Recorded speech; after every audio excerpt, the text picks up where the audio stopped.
My name is Paulina Goldman, Paulina Alvarado Goldman, as most people know me, and I'm the president and CEO of PCBE, Policy and Capacity Building Experts, and I am an adjunct instructor here at Rider University too. I actually started my own consulting firm, and my consulting firm really just entails working with organizations to help them engage in capacity building, and we also take on policy initiatives and projects whenever it's appropriate. And so I manage and spearhead the planning process and every aspect of the consulting firm.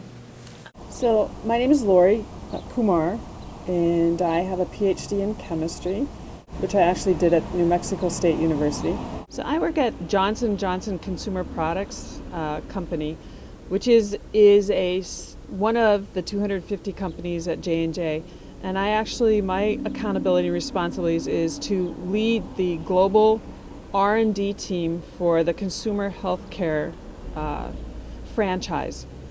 So in the consumer group of products, they have 3 key franchises, and I lead one of them from a global R&D perspective. So the R&D team is composed of 25 different brands in there. So leading brands like Listerine, Neosporin, Band-Aid, Rogaine, Polysporin, Compeed, Reach, Bengay, KY, Tux.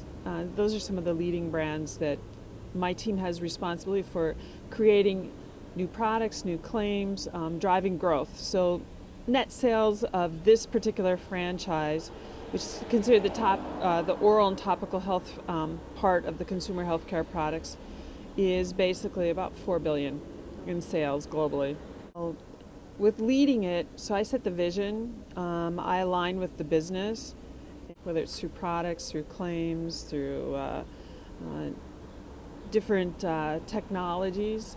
It's to partner with the business to really increase the growth and provide shareholder value through driving innovation.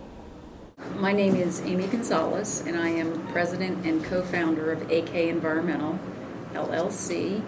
We are an environmental and engineering project consulting firm. We focus most of our work with the natural gas pipeline industry and developing new and rehabilitation projects for the natural gas pipeline industry.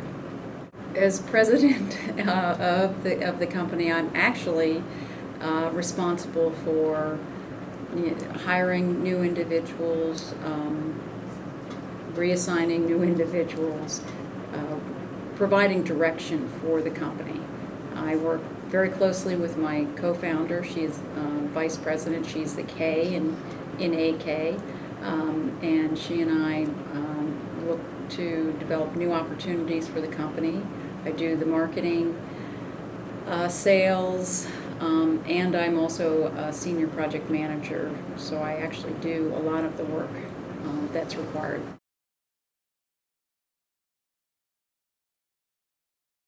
I think it's themselves. I think they're their own worst enemy. They're the ones who, in their own minds, say they can't do something, or it's about choices that they make, or it's about wanting to hurry up and grow up with that.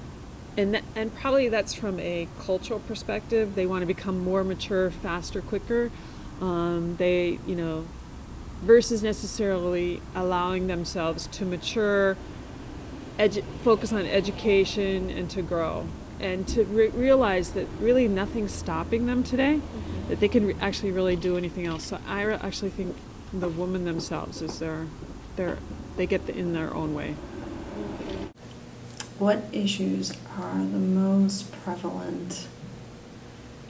Depending on the field that they're in, I think oftentimes making a correlation between what they actually want to achieve and what they, and coordinating the credits to what they actually want their long-term career objectives to be. I find oftentimes some of the major challenges that, and this is not specific just to young ladies, but really making sure that they have the proper skills once they actually get out to really advocate for themselves, and having a clear, sound plan for once they actually get out into the field to get the types of jobs that they want.